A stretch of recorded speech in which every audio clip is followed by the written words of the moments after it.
आशा करता हूं आप सब बहुत अच्छे होंगे। मेरा नाम है सिद्धांत अग्निहोत्री, स्टडी ग्लोस पे आपका बहुत बहुत स्वागत है। लगभग 2,500 मदरसों का जो है आसाम निरीक्षण करेगा। ये बहुत ही अच्छा डिसीजन है, बहुत अच्छा डिसीजन है। देखिए, ये प्राइवेट फंडेड हैं। हाल ही में आसाम सरकार ने लगभग 600 मदरसों को, बहुत अच्छा काम कर रहे थे, और उनको स्कूल में कन्वर्ट कर दिया। ठीक है, लेकिन अब यहां पे एक बहुत अच्छा डिसीजन है, और इसमें जो मदरसों के हेड हैं, जो सेक्रेटरी हैं, हाल ही में अभी जो मिनिस्टर हैं, और जो ये जो टोटल इनको मतलब 5 में डिवाइड किया गया है, प्राइवेट मदरसा बोर्ड, उनके जो मेंबर हैं उनसे मीटिंग हुई, और मदरसे के जो मेंबर हैं उन्होंने भी बोले बहुत अच्छा स्टेप है, बहुत अच्छा स्टेप है, क्योंकि कई बार एंटी सोशल एलिमेंट्स जो हैं वो आ जाते हैं।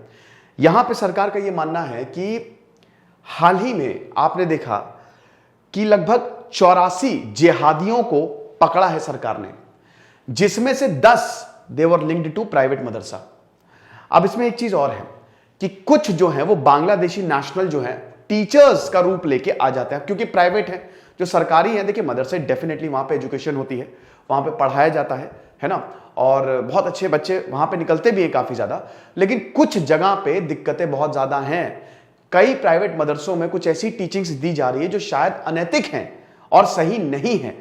भाई, मैं आरिफ मोहम्मद का एक बहुत ही शानदार इंटरव्यू देख रहा था, तो उसमें उन्होंने साफ बताया था कि ये कुछ प्राइवेट मदरसों में एक बुकलेट दिखाई थी, ये बताया जा रहा है, और ये मैं उनके ही वर्ड्स कोट कर रहा हूं कि एक तरीके से वहां से जिहादी निकल रहे हैं, क्योंकि उनका शुरुआत में ब्रेन वॉश किया जा रहा है। तो ये सही नहीं है। और यहां पे जो मदरसों के हेड हैं उन्होंने भी बहुत पॉजिटिव स्टेप बताया है कि बहुत ही अच्छा स्टेप है सरकार का, इससे जो एंटी सोशल एलिमेंट्स हैं वो हटेंगे। अब इसके अंदर क्या है, देखिए सबसे पहले तो मिनिमम एनरोलमेंट कम सिर्फ और सिर्फ 100 बच्चे ही होंगे, इससे ज्यादा नहीं। एनरोलमेंट 1 दिसंबर से लागू होगा। उसके बाद अगर आप किसी भी टीचर को, क्योंकि यहां पे टीचर्स पे ही मेन, क्योंकि बच्चे तो बच्चे हैं, टीचर्स पे यहां पे दिक्कत आई है। कोई भी अगर शिक्षक हो उसका पुलिस वेरिफिकेशन होना जरूरी है, क्योंकि हमको पता है कि आसाम बांग्लादेश की बाउंड्री पूरी वहीं उसी से लगती है। भारत लगभग 4,000 किलोमीटर की बांग्लादेश से बाउंड्री शेयर करता है, सबसे बड़ी बाउंड्री बांग्लादेश से ही शेयर करते हैं। तो कई बार ऐसा होता है कि टीचर के भेष में यहाँ पे बांग्लादेशी नेशनल्स आ जाते हैं और गड़बड़ झाला करते हैं, यहाँ पे गलत पढ़ाते हैं, और क्योंकि प्राइवेट मदरसा है तो देख रेख तो है नहीं, तो इनको एनरोल भी किया जाता है। तो यहाँ पे यही बोला है कि अब अगर आप किसी भी टीचर को एनरोल कर रहे हैं तो आपको यह सुनिश्चित करना है कि पहले उसका प्रॉपर पुलिस वेरिफिकेशन हुआ हो। ठीक है, पुलिस वेरिफिकेशन के बिना किसी को भी एंट्री नहीं है। फिर जो मदरसों के बीच में, जो 1 या 2 मदरसों के बीच में जो दूरी है वो 2 से 3 किलोमीटर की हो। बहुत ज्यादा पास में मदरसों को नहीं रखना है, ताकि जिहादियों को दूर रखा जा सके।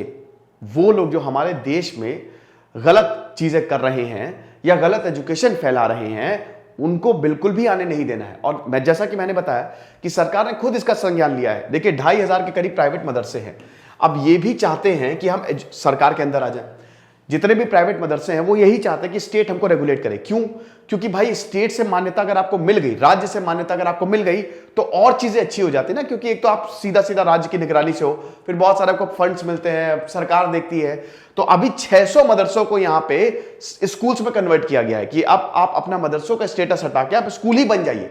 ठीक है, लेकिन अभी भी बहुत सारे ऐसे मदरसे हैं जिनका जो सरकार की पकड़ से बाहर है, और वहीं पे ही गड़बड़ झाला होता है। मैं क्या बता रहा हूं, अभी 84 लोगों को पकड़ा है, जिसमें से 10 दे वर डायरेक्ट लिंक्ड टू मदरसा, और इसमें से बांग्लादेशी नेशनल्स काफी थे।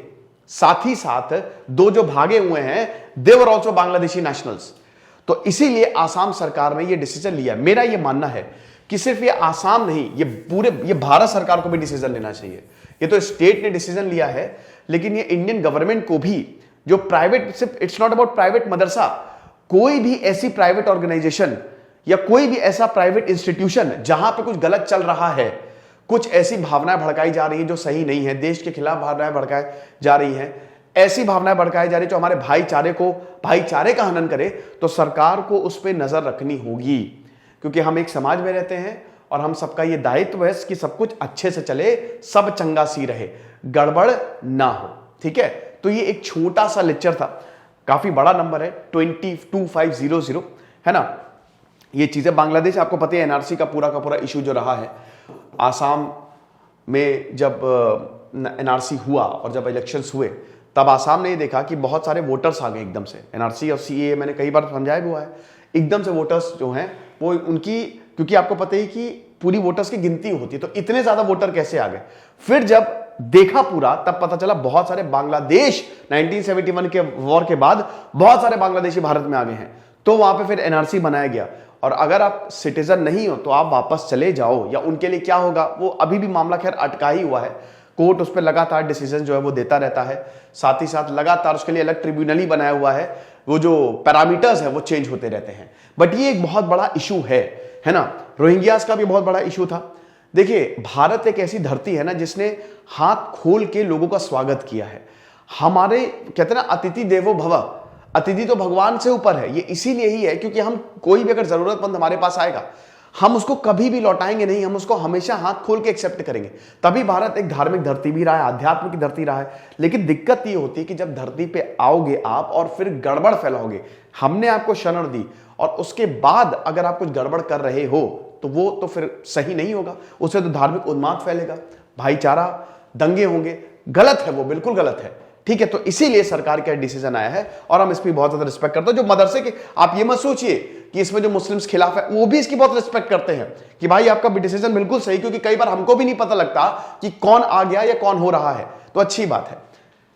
हमारा ज्योग्राफी का जो शानदार कोर्स है दोस्तों, उसकी क्लासेस चल रही है। आज आखिरी लाइव क्लास है, रात 12 बजे, रात कह रहा हूं अभी दिन के 12 बजे वो क्लास जो है वो होगी, बिल्कुल भी मिस मत करिएगा। ज्योग्राफी कूपन कोड आपको यूज करना, आपको इंस्टेंट 25% ऑफ मिलेगा। ये ऐसी टेक्निक है दिमाग में छप जाएगी, रिकॉर्डेड लेक्चर्स आपको मिल ही जाएंगे। दिस इज सिद्धांत अग्निहोत्री साइनिंग ऑफ।